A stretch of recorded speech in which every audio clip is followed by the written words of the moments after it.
I stood outside the glass wall, watching everything. My husband, Ethan Hayes, the CEO, solemnly announcing the very role he had once promised me, now handed to a 23-year-old woman, Samantha Reed. The secret lover I had heard whispers about for months. Please welcome Samantha Reed, the new Chief Strategy Officer of Hayes Meridian Group. That announcement rang out in the middle of the Monday morning Board of Directors meeting.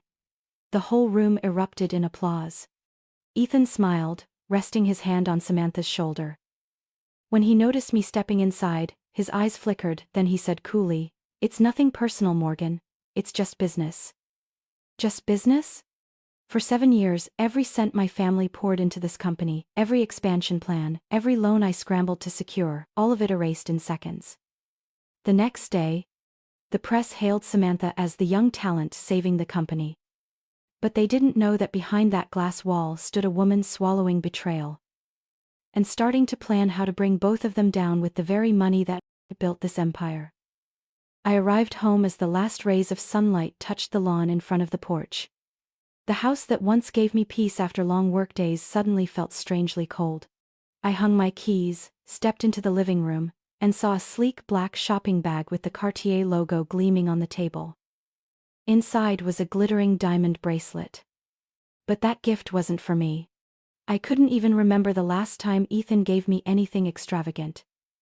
This clearly belonged to someone else. And when I pulled open the drawer nearby, I found hotel receipts from New York those same nights. Ethan claimed to be on business trips in Boston. Each detail, each number, cut into the fragile trust that had already been torn apart by the morning's meeting. Frozen in the living room, I heard the sound of my daughter's footsteps. Chloe ran down the stairs, clutching her little keyboard. She was 12, with bright eyes, a ponytail, and a carefree smile. "Mom." Chloe beamed. "Dad said, Miss Samantha will teach me piano when she has time. She said she studied at a conservatory." I froze. My daughter's innocent voice echoed through the house, while my world caved in. Samantha taking my husband, my career, and now walking straight into my daughter's life. I forced myself to swallow the lump in my throat and managed a smile that even felt foreign to me. "Really, honey?" Chloe nodded, cheerful. "She said she'll teach me River Flows in You. I love that song. Dad said she's really talented." My hands clenched, nails digging into my palms. I would never show anger in front of Chloe. She didn't deserve to see the darkness in our marriage. "That's nice. If you enjoy it, then go ahead. But remember, you still have your mom here, don't forget that." She hugged me quickly before running back upstairs. That night I stayed in my office, the glow of my laptop highlighting my tired face. I typed in the familiar password, and the doors of finance opened. 15 investment funds, 15 lifelines of Hayes Meridian Group. One by one, I checked them, the numbers scrolling across the screen. Eleanor Trust, Patriot Capital, Sterling Group, Hayes Legacy Fund. All had the same truth. More than 60% of the company's operating capital flowed from funds under my control. Those independent investors Ethan bragged about on television were a facade I had built years ago. I remembered the long nights, alone in this room, calling banks, negotiating terms, moving money to keep the company alive. Ethan was out at galas, on television, praised as a brilliant leader, while I remained invisible, the heartbeat of the machine. The analysis flashed. Over 62% of cash flow depended on the funds I managed. Without them, the company would collapse within 3 days. And if I pulled them now, within 3 days everything Ethan built would turn to ash. I leaned back in the chair and closed my eyes. Behind my lids, my father's face appeared. He had told me on my wedding day, "Morgan, the Hayes family may be ambitious, but you must always protect yourself. Never hand over the keys to someone else." Back then, I thought he was too cynical. Now his warning had never felt truer. The phone rang, pulling me back. Ethan's name glowed on the screen. I didn't answer. I stared at it buzzing, imagining him with Samantha, planning their future and laughing at my naivety. I took a deep breath, opened a blank note and typed, "Withdrawal notice. Each keystroke echoed in the quiet room like a gavel striking the scales of justice. That night, the only light in the house came from my laptop screen, and the only sound was the beat of my heart. From this moment on, the game had shifted. Ethan would soon learn when Samantha stepped into my daughter's life. He crossed the one line I would never allow. The next afternoon, a short text arrived from Caroline, Ethan's longtime assistant. It read only 3 words: basement parking lot. No explanation. She was careful enough to write nothing more, knowing anything connected to Ethan could be monitored. I drove to the underground lot of an old downtown office building. The air smelled of oil and rubber. The fluorescent lights flickered. Caroline stood by a silver sedan, her small frame tense, shoulders trembling as if she had wrestled with this decision for a long time. As I approached, she thrust a thick folder toward me, clutched in a cardboard file. Glancing around nervously, she whispered, "Mrs. Hayes. If I stay silent, my conscience will destroy me." I took the folder. In the dim light, bold letters jumped out. "Reed Consulting. Samantha Reed. Ethan's young mistress." Page after page, invoices signed by Ethan, totaling nearly $900,000 in just 6 months. Payments labeled, Market Strategy Consulting, Expansion Project Development. All drawn from discretionary funds money, built on Hayes family capital. Caroline bit her lip, eyes glistening. "I've worked with him 5 years. I knew the company had its flaws, but this... He's not even hiding it anymore. He signed directly, bypassing the board. And Reed Consulting. It's a shell. All roads lead back to Samantha Reed." I had suspected. But holding proof felt different. The numbers on the page carved into what was left of my trust. "Why give this to me? You know if Ethan finds out." Caroline cut me off, whispering urgently, "I know. But I can't take it anymore. He abuses your trust, drains your family's money. He even mocks you in internal meetings, calls you the silent partner. I can't stand hearing them use your name as a joke." My grip on the folder tightened, my hand trembling while my eyes hardened. Shame and resolve filled me. Ethan hadn't only betrayed me in marriage, he was openly bleeding the company dry with my inheritance. "Caroline," I said, voice low but steady, "after tonight, stay silent. If anyone asks, you never met me. As for you, I'll make sure you lose nothing. But remember, don't let a single trace slip." She nodded, her eyes a mix of relief and fear. Then she turned quickly, leaving me alone in the cold garage. Back in my car, I opened the folder again. Ethan's signature, once the mark of a man who promised to hold my hand for life, was now approving invoices to fund his sordid affair. I remembered Chloe's beaming face as she spoke about Samantha teaching her piano. My grip on the steering wheel turned my knuckles white. That woman hadn't only taken my place at the company, she was weaving her way into my daughter's world. And now, it was plain to me they were working together to drain the money my family and I had poured in. When I got home, I shut my office door, set the folder on the desk, opened my laptop, and began organizing everything into a separate file. I scanned each page, saving every detail. Each file became a brick in an unbreakable wall of evidence. In the silence, I heard the ticking of the wall clock. Part of me wanted to cry, but the tears wouldn't come. The pain was too cold, too clear. It wasn't just private pain anymore, it was public humiliation. Not just infidelity, but betrayal down to the bone. Hours slid by as the dashboard pulsed in front of me, where 15 investment funds appeared, every stream of capital I had carefully managed. Ethan had tied himself to the trap. Every invoice, every payment to Reed Consulting was proof he had used Hayes family money for personal gain. And if I pulled just one thread, the glass castle he built would shatter. That night, I didn't sleep. I heard the wind whistle through the window, leaves scraping against the glass like warnings. Once I took another step, there would be no way back. But why go back, when everything was already in ruins? I looked into the mirror and saw another woman. Not the dutiful wife behind the glass, watching her husband announce a position for his mistress.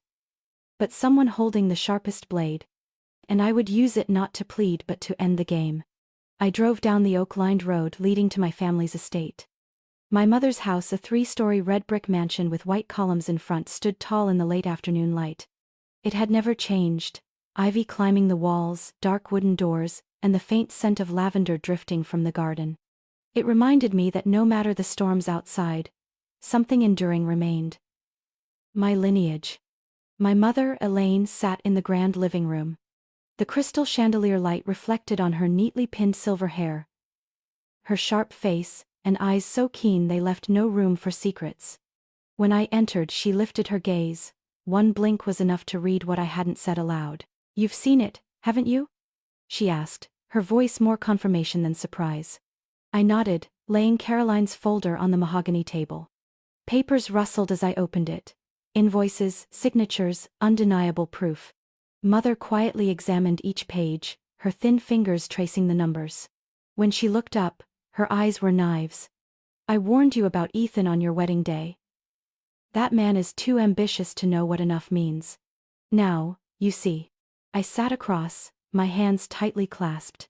"Mother, he didn't just betray me. He's bleeding the company dry with our family's money. More than half the capital is being abused. I can't stand by."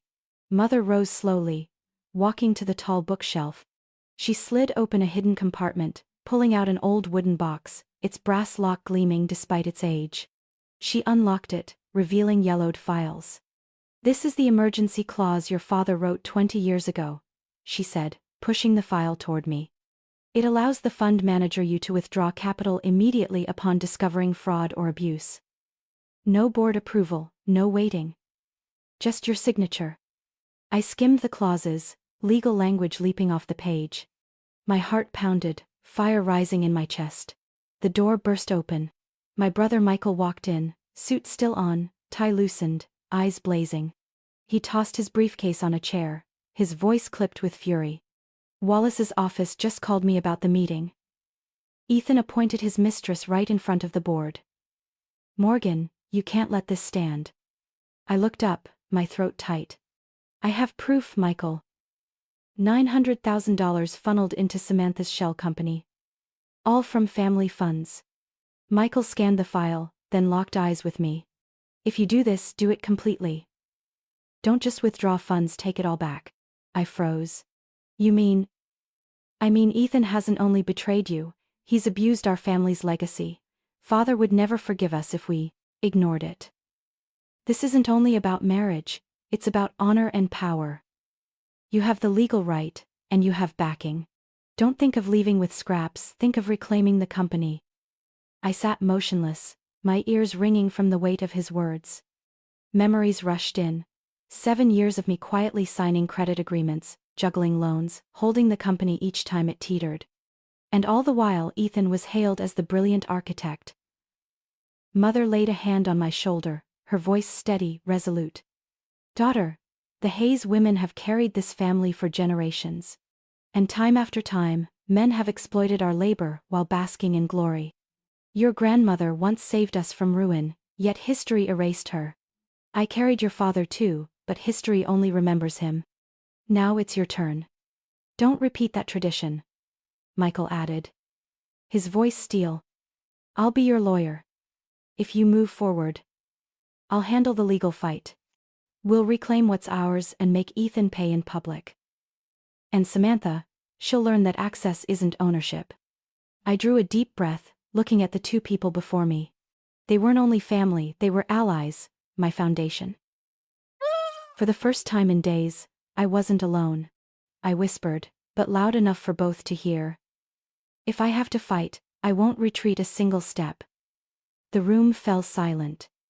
Then Mother smiled, a rare, proud smile that glowed. "You truly are my daughter." Michael clicked open his pen, placing it on the table. "Then let's begin. Our plan will change everything." I placed my hand on Father's old file, feeling the rough paper under my skin.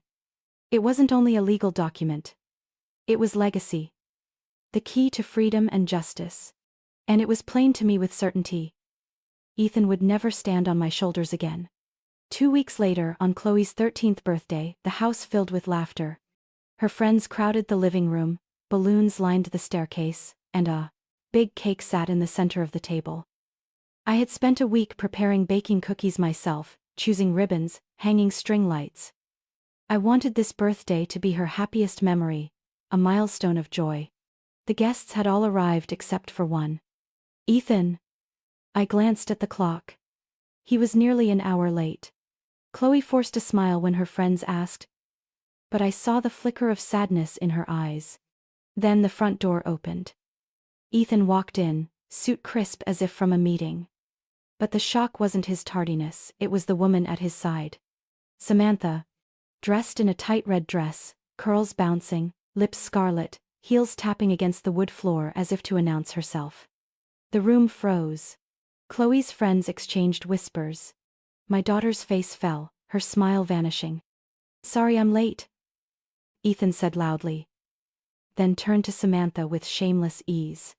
"Samantha wanted to wish you a happy birthday too." Before I could react, Samantha stepped forward, handing Chloe a small silver-wrapped box. My daughter fumbled it open, her eyes widening at the Chanel No. 5 inside. A 13-year-old, given an adult's gift, in front of her friends. Chloe looked unsettled, glancing around before forcing a smile. "Thank you, ma'am." Samantha leaned close, whispering, "You deserve the finest things. I'll teach you how to wear perfume elegantly." Her saccharine words made my blood boil. I wanted to snatch the gift away, but Chloe's clear eyes stopped me. She tugged at my sleeve, whispering so only I could hear. "Mom. Is she my new mom?"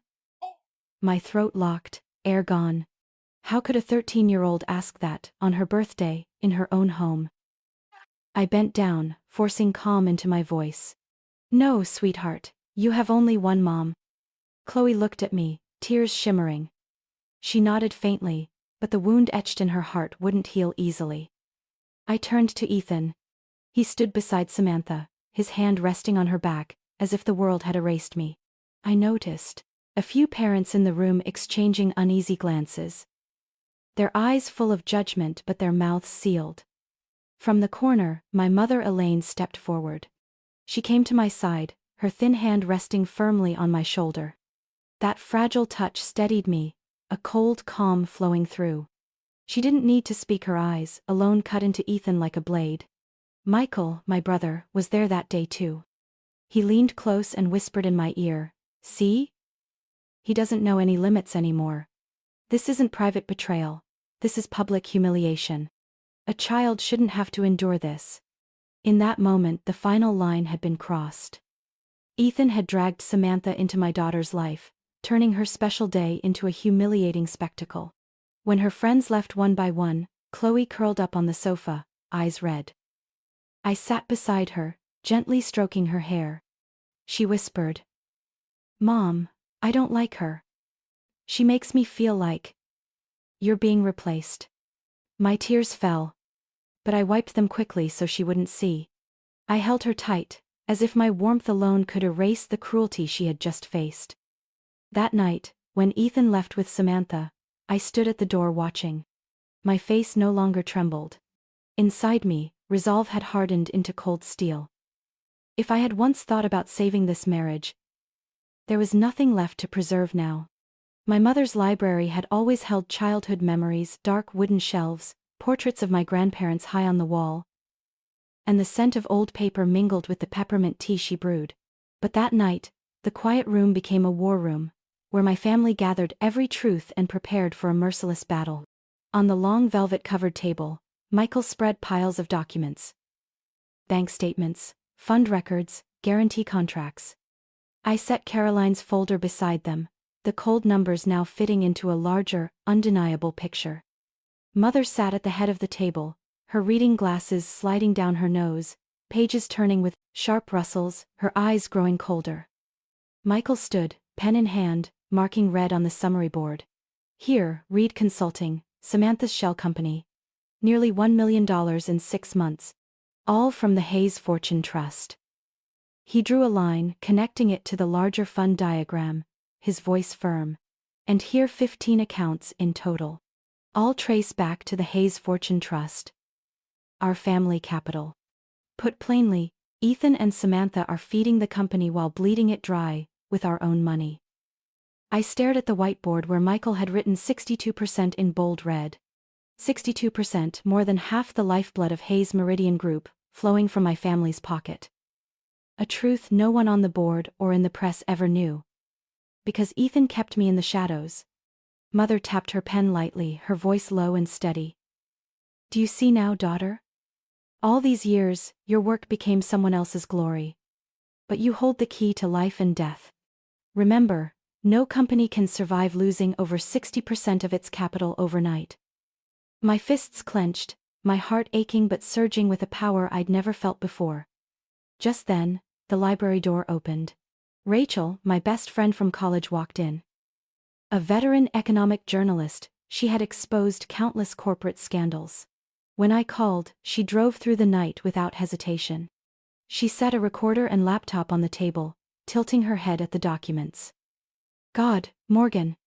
If I publish all this, by tomorrow Ethan and Samantha will be plastered on the front page. Wait. I don't want this to explode in the press too soon. I need evidence strong enough to trap them completely. But Rachel, I need you to do one thing. Keep everything sealed until I give the signal.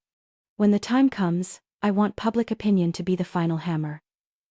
Rachel nodded, her eyes burning with resolve. All right, I'll hold it. But say the word. And I'll release everything. Trust me, the public will be on your side. Michael cut in, his voice dry. Remember, we don't just need sympathy, we need the law. I'll gather precedent to prove Ethan violated fiduciary duty. Financial evidence plus public outrage, he'll have no escape. I looked at the three of them, my mother, my brother, and Rachel. The warm light cast their determined faces in sharp relief. For the first time I saw I had a real army. I was no longer fighting alone in the dark. I stood, opened my laptop, and connected it to the big screen. Charts appeared, money flowing from funds to the company, from the company to Reed Consulting, and then into Samantha's personal accounts. It was transparent to the point of horror. This isn't just fraud. This is a systematic conspiracy. Ethan used me as a bridge, a legal shadow to build his glory. And Samantha, she isn't just the mistress. She's an accomplice.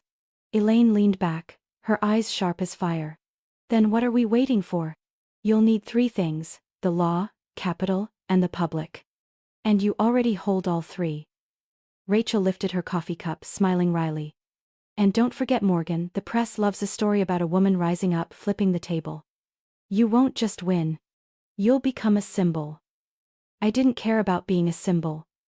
I wanted back what was mine, and more than that, I wanted Chloe safe from her father's cruelty dressed in glamour.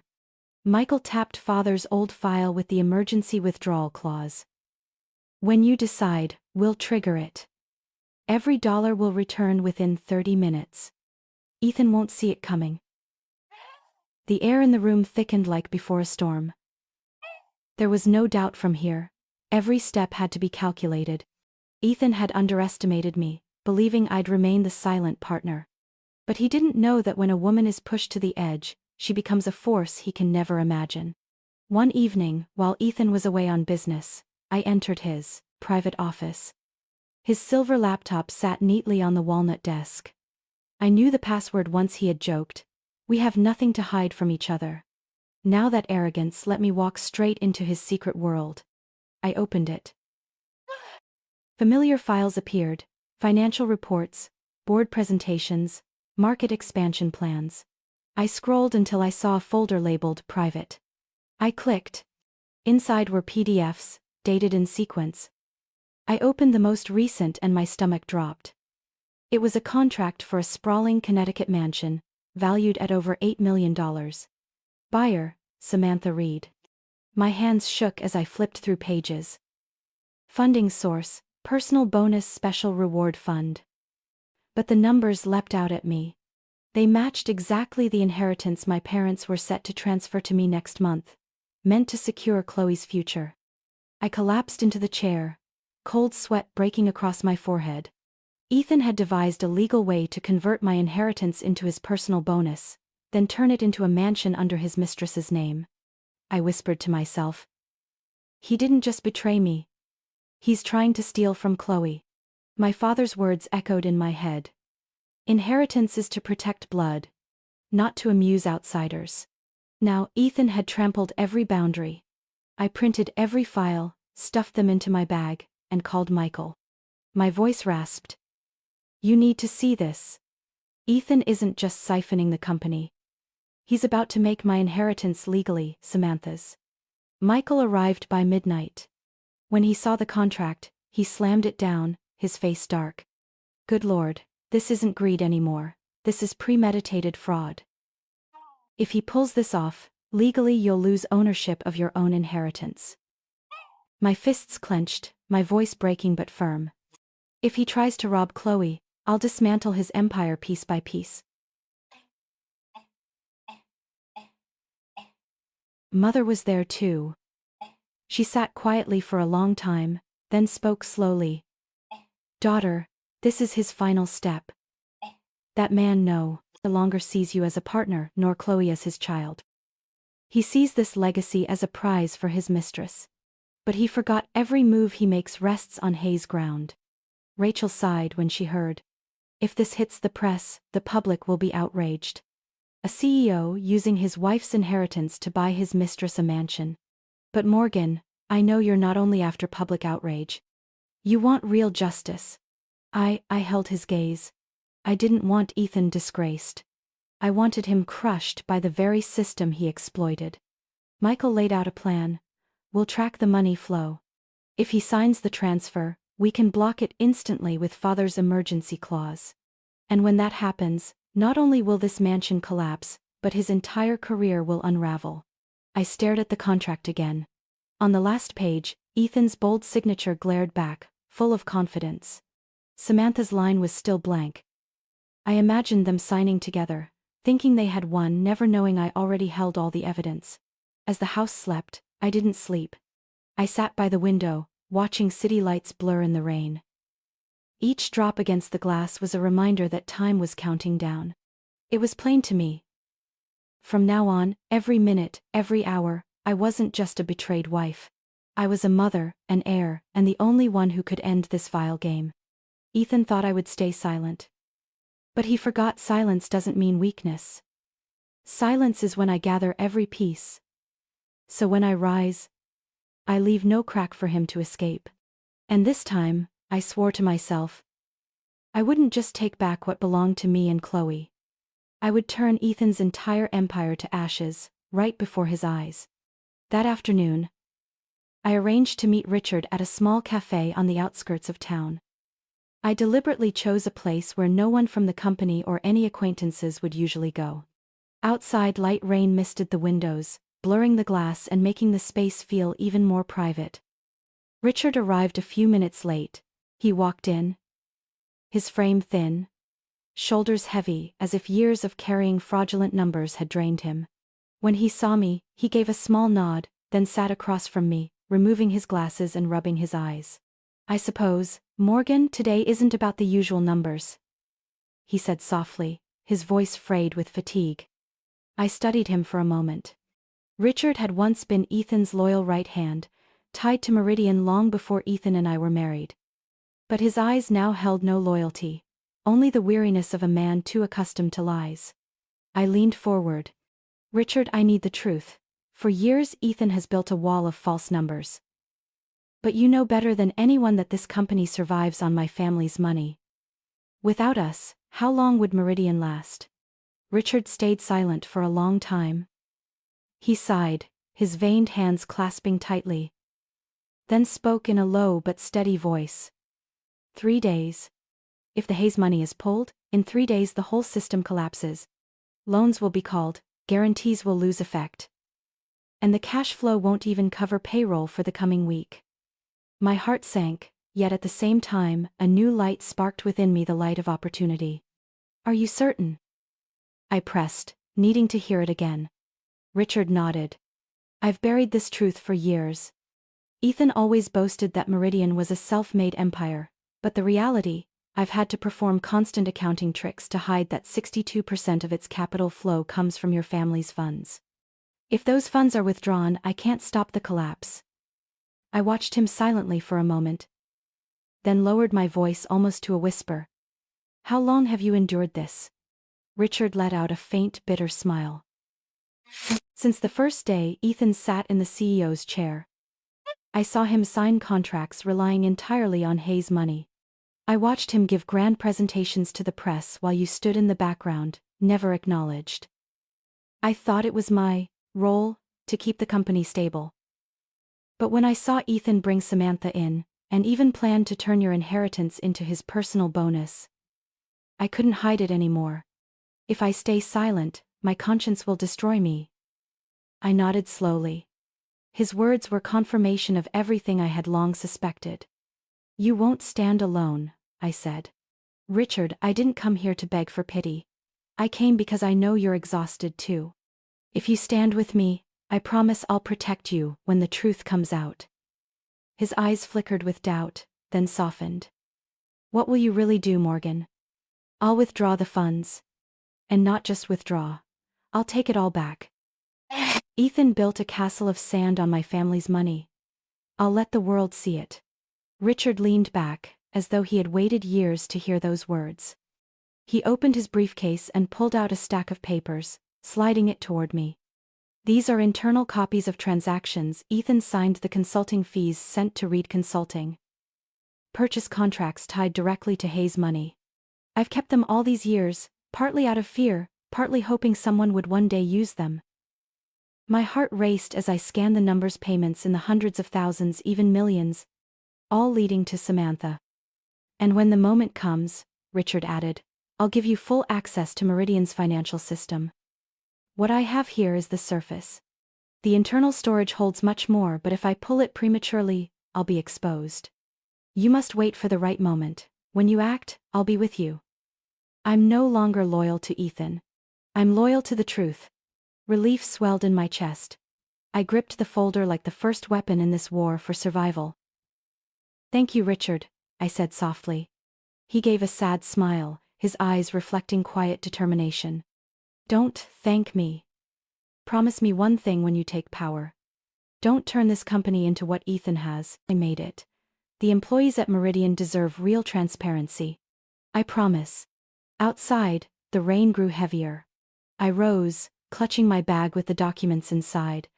Each raindrop on the glass roof tapped like a countdown to Ethan's end. And for the first time in months, I didn't feel alone.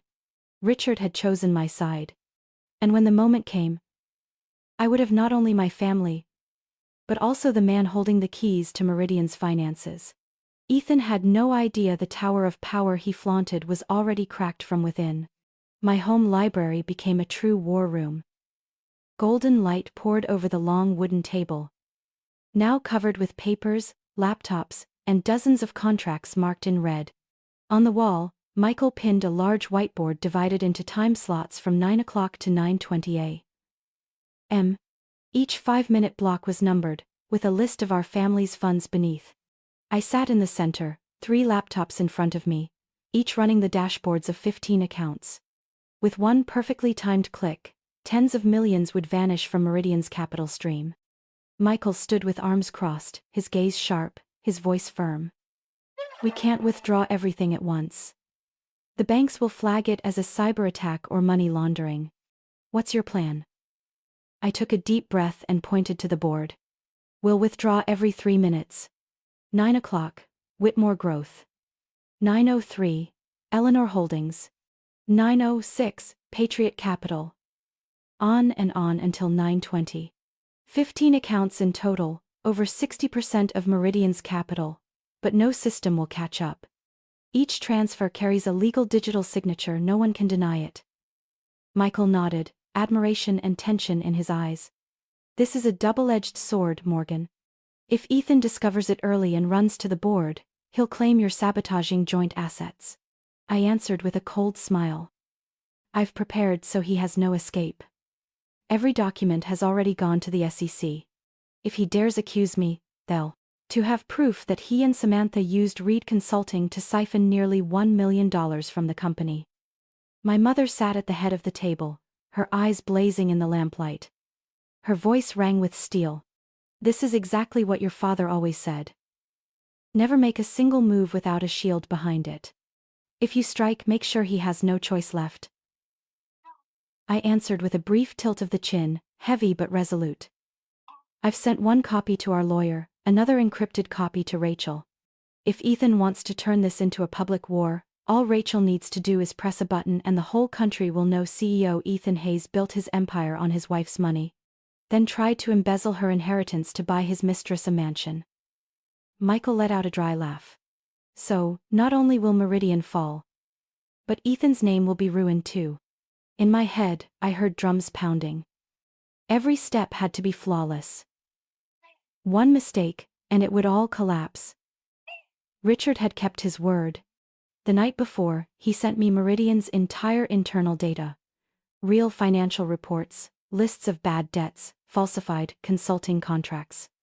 I compressed the files and attached them in a package straight to the SEC. In the email, I wrote only one line. Urgent evidence of systemic financial fraud. See attached. I remembered Richard's face when he handed me the files. He said quietly, "You'll see once the light is turned on. They'll have nowhere left to hide." I placed my hand on the printed folder. Each number cut like a blade. If I went through with this, Ethan would lose everything: his company, his reputation, perhaps even his freedom. Michael sat beside me, his voice gentler. "Are you sure you're ready? This isn't just finance, this will be a national scandal. The press, television, social media, they'll all swarm. You'll be at the center of the storm." I turned to him, my eyes dry. I've lived 7 years in the shadows, watching others bask in the glory of my work and money. Now it's time I step into the light, Michael. Not for me, for Chloe. I won't let her grow up believing that betrayer had the right to steal her legacy. Elaine squeezed my hand, her gaze a mixture of worry and pride. "Daughter, when you press that button, there will be no turning back. But I believe you're ready." I looked at Michael, then back at the screen. The transaction windows still showed enormous balances: over 32 million in Eleanor Holdings, 8 million in the Singapore Fund, and a string of other accounts spread across New York, Boston, and even Zurich. The plan was clear. At 9 o'clock, we would begin. Each click would be like pulling a brick from the tower Ethan proudly called his empire. And when the final brick was removed, the tower would collapse beneath him. I closed my eyes briefly, drawing in a deep breath. One thought rang in my head. If he dares use Chloe's inheritance to feed his mistress, I will turn everything he has into ashes. Near dawn, I left the library when the clock struck 1 a.m. Walking down the dark hallway, I heard Chloe's steady breathing from her bedroom. I pushed the door open slightly, watching her curled under the blanket, brown hair tousled across the pillow. I whispered, "You will never lose what is yours. I promise." I closed the door, returned to my room. But sleep never came. Instead, I sat quietly in the dark, waiting for dawn, waiting for 9 o'clock. Because in just 20 minutes, Ethan's entire world would dissolve into smoke. The board of directors meeting room blazed with light, tall glass reflecting the faces of people hired to decide a company's fate. Ethan stood at the podium, his face radiant, holding a carefully prepared speech. Behind him, a slide projected, welcoming Samantha Reed, Chief Strategy Officer. The meeting was streamed live on the main screen, flashes from in-house photographers popping like small fireworks. I walked up to the glass door, looking inside. They still didn't know. They still believed in Ethan's theater. I closed my eyes for a moment, locking down the trembling in my chest, not fear, but the cold steadiness of someone who had planned too many nights. Ethan began speaking, his voice smooth, filled with words like vision, innovation, youthful leadership. Samantha stood beside him, wearing a practiced smile, her hand resting lightly on the chair. Every name, every applause, every gaze was directed at her. Then, just as Ethan paused to invite Samantha forward for congratulations, the screen behind them suddenly flashed with a stream of red alerts. Emergency withdrawal: Hayes Fortune Trust terminated. The warning blinked repeatedly, followed by secondary alerts. Account balance drop. Immediate action required.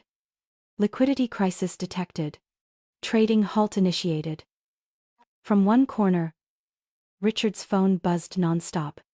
He turned, his face stricken, eyes wide as he stared at the newly updated financial dashboards. Several board members rifled through their briefcases, opening emails, their faces drained. Ethan turned, his smile frozen, his voice urgent. "What's happening?" "Richard, explain now." The room erupted in chaos. Someone shouted for IT. The digital board before Wallace, the chairman, displayed. "Market halt pending major announcement." A security officer urged calm, but the clatter of keyboards and murmurs rose like crashing waves. I felt every beat of tension. Then I stepped in. The glass door opened, the click of my heels echoed across the stone floor, and the whole room turned toward me like a slow-motion frame. Ethan stared, speechless. Samantha turned too, her poised face snapping into panic when she realized there was no defiance in my eyes. Only certainty, cold and unshakable. I walked straight to the board table, laying down a stack of copied documents, invoices, wire transfers, the mansion purchase contract, the list of 15 accounts, and a PDF labeled SEC copy evidence. I plugged in the USB. The screen switched at once: flow charts, transfers from the Hayes Fortune Trust to Reed Consulting, then into personal accounts. The numbers danced across the screen, fully exposed. Wallace gripped the back of his chair, struggling to steady himself. "Mrs. Hayes. What does this mean?" I didn't answer immediately. I stepped to the microphone, my voice like stone. "I have just withdrawn every dollar my family's funds provided to Meridian." The words exploded through the room like a bomb. Eyes locked on me, breaths caught in throats. Some board members leapt up in shock. Ethan strode toward me, trying to speak. But I raised my hand and cut him off without greeting. "Don't call this a misunderstanding. Don't beg. I have already sent the SEC a full copy of invoices, records, and emails showing Reed Consulting received nearly $1 million in consulting fees, money my family poured in to rescue Meridian countless times. I also hold the Connecticut mansion purchase contract, where the funding source was hidden as personal bonus." Samantha's face drained, her lips pressed tight.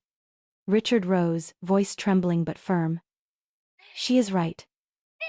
Reporting systems confirm that over 62% of our operating capital came from Hayes funds. Those funds have been funneled to Reed Consulting, and many transactions remain undisclosed." Wallace struck his gavel, straining for authority. "We need a moment to organize this information." His words cut off as a string of automated emails sent through the system. Recipients, all board, legal, SEC, CC. Attached, evidence, patterns, Meridian, Hayes. PDF. Rachel, standing at the doorway, tapped her phone. A link to her article, exclusive. A's Meridian funding trail sat ready, she only needed to hit publish. I caught a glimpse of the draft headline on her screen. "Leads, Elite Family Funds Hidden CEO's Vision. Backed by Wife's Trusts." Ethan turned back, his voice cracking. "Morgan. What is this? What are you trying to do?" He reached for my arm, reflexively pulling, but withdrew instantly when I didn't respond. "I'm making sure everyone here understands one thing. Meridian exists because of my family's money. And now that I've withdrawn it, you have two options." The room held its breath. Wallace opened his mouth, ready to intervene, but I spoke first. "My conditions are clear. 1. Ethan Hayes resigns immediately as CEO. 2. Samantha Reed is terminated for conflict of interest and exploiting connections for funds. 3. I assume the role of chair with 51% voting power temporarily to restructure finances. 4. Meridian discloses all transactions publicly for at least 2 quarters, and cooperates fully with the SEC investigation." A wave of whispers surged. One board member shouted, "Impossible! You don't have the right to demand the chair position unilaterally." Richard, calm beside me, replied, "Legally, if the funds keeping operations alive are withdrawn, the investor has conditional rights. Furthermore, the Hayes Trust contains an emergency withdrawal clause, and as trustee, she holds authority. Wallace fell silent, blinking at the board. His face blanched. "We must vote," he murmured. Ethan lurched forward, fury spilling. "You can't let her do this. I built this company. I demand time to respond, to verify the information." I raised a letter high, a copy of the email already sent to the SEC, time-stamped and digitally sealed. Any attempt to stall is recorded by the SEC. I sent everything before walking in here. If you allow Ethan to delay, you are shielding a fraud. The room fell into dead silence. Some members looked away, stroking their chins, calculating. Outside, phones buzzed as news alerts broke. Breaking, major, withdrawal. From Meridian's largest backer. Wallace scanned the room. His tone forced into pragmatism. "We face immediate collapse without replacement capital. Her choice is simple. Either accept her terms and seek a solution, or this company closes in days." The air shifted. The reality of money and power outweighed all the words and prestige. Richard leaned in, whispering to key members.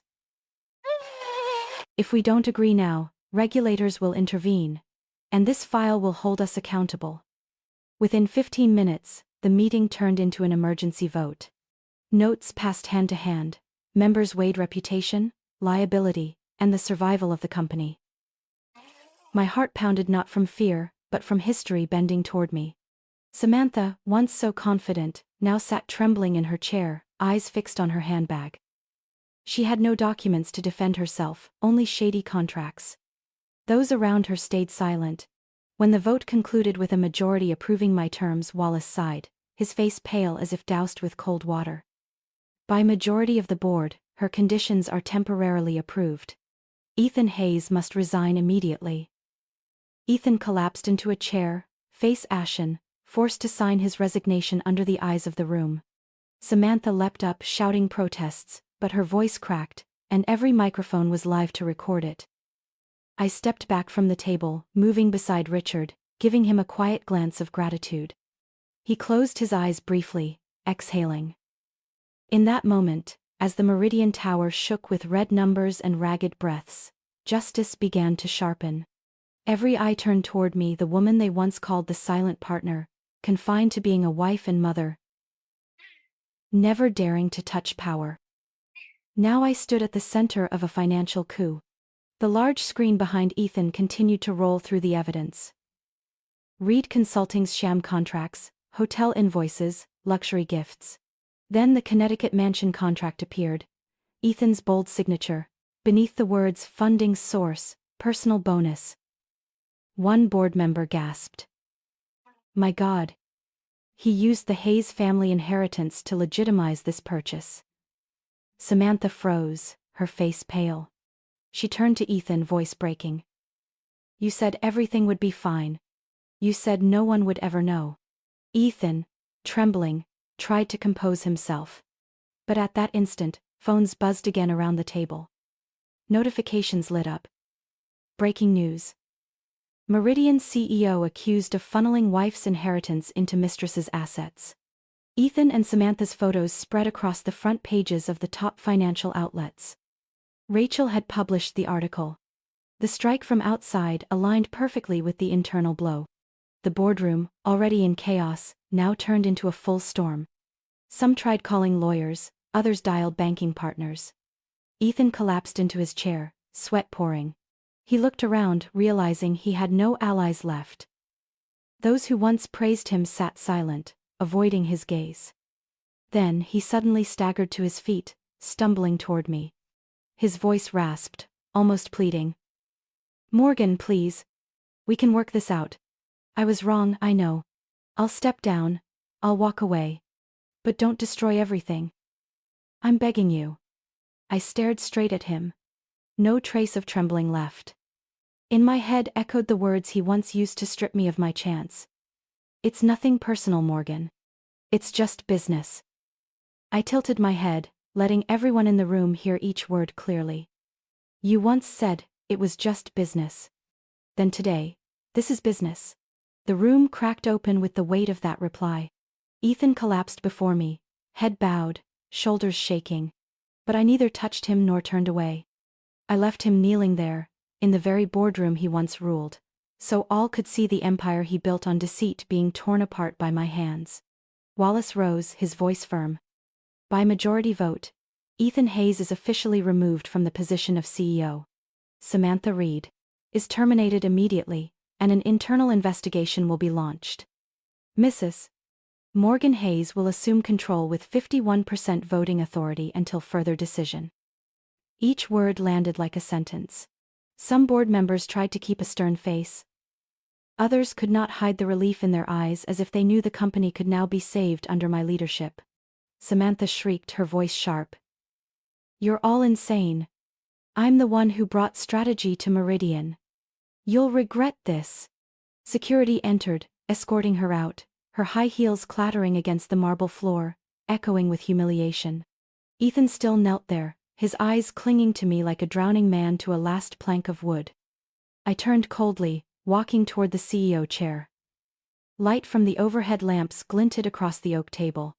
I sat down, adjusted the microphone. "From this moment forward," I said evenly, "every Meridian transaction will be audited. Every shadow contract exposed. And if anyone in this room thinks they can follow Ethan's path, remember. The press outside is watching every step." A silence spread. But this time, it wasn't the silence of crisis. It was the silence of acceptance that the balance of power had flipped completely. I glanced out the glass wall. The city lights still burned bright. But inside me, another darkness had been pushed back. Not by forgiveness, but by resolve. Ethan lifted his head one last time, lips trembling. "Please, don't do more." I looked down at him, my eyes unwavering. "You made your choice. Now you live with it." I struck the gavel on the table, formally declaring the session closed.